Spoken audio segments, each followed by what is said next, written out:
అదే పాపం జరుగుతుంది. సాయంత్రం 10 గంటలకు కూడా చేసుకోవచ్చు.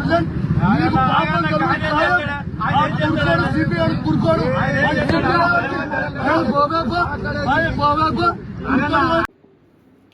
అస్సలాము అలైకుం రహమతుల్లాహి వబరకాతుహు. సోదరులారా, ఈ వీడియోలో మీరు ఇప్పుడు దాకా చూసిన వ్యక్తి ఎవరైతే ఉన్నాడో వాడి పేరు కౌశిక్ రెడ్డి. వీడు తెలంగాణలో ఎమ్మెల్యేలాగా టీఆర్ఎస్ పార్టీ తరఫున గెలిచి ఉన్నాడు.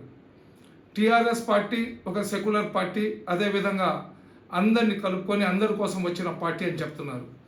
ఇప్పుడు దాకా బీజేపీలో కరుడు కట్టిన బీజేపీ నాయకులు కూడా మాట్లాడిన రాజాసింగ్ లాంటి వాడు కూడా జాగ్రత్తగా మాట్లాడతాడు. ఎందుకంటే రాజాసింగ్ రాజకీయ పార్టీల నాయకుల మీద వెళ్తాడు, కానీ ఏ రోజు కూడా బీజేపీ పార్టీలో కరుడు కట్టిన హిందూవాదులు కూడా అధికారులను కులం పేరుతో దూషించలేదు. వాళ్ళకన్నా హీనంగా ఈ కౌశిక్ రెడ్డి అనే అతను ఎవరైతే సిపి ఉన్నాడో అతనికి తుర్కోడు అంటాడు. నేను ఒకటే చెప్తున్నా, కౌశిక్ నువ్వు రెడ్డి కూడా కాదు. ఎందుకంటే రెడ్లు అంటే వాళ్ళలో పెద్ద హుందాతనం ఉంటుంది. వాళ్ళ మనుషుల కోసం వాళ్ళు ఏ రోజు కూడా రెడ్లు కులాల వర్గాల పేరు మీద వాళ్ళు ఎక్కడ కూడా మనుషులు విభజించింది నేనైతే చూడలేదు. మన ఆంధ్ర రాష్ట్రంలో స్పెషల్లీ మా నెల్లూరు జిల్లాలో చాలామంది రెడ్లు ఉన్నారు.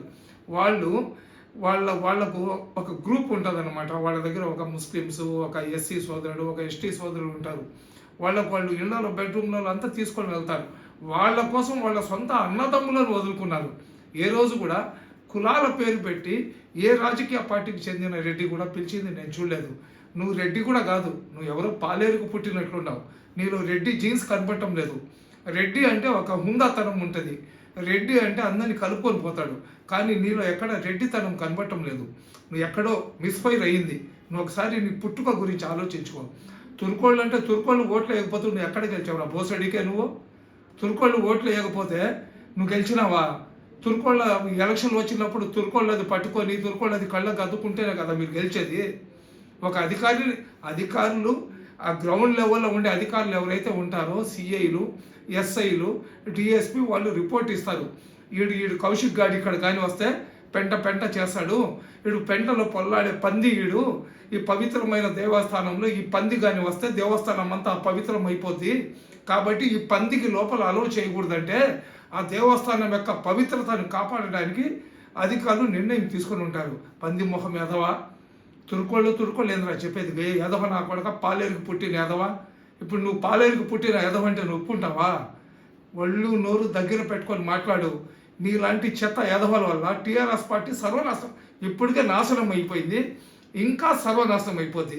నిజంగా కేటీఆర్ కానీ కేసీఆర్ కానీ బుద్ధి ఉంటాయి, ఈ ఎదవను పార్టీలోంచి సస్పెండ్ చేయండి, లేదా మీ పార్టీని తీసుకొని పోయి గందలో కలిపేయండి.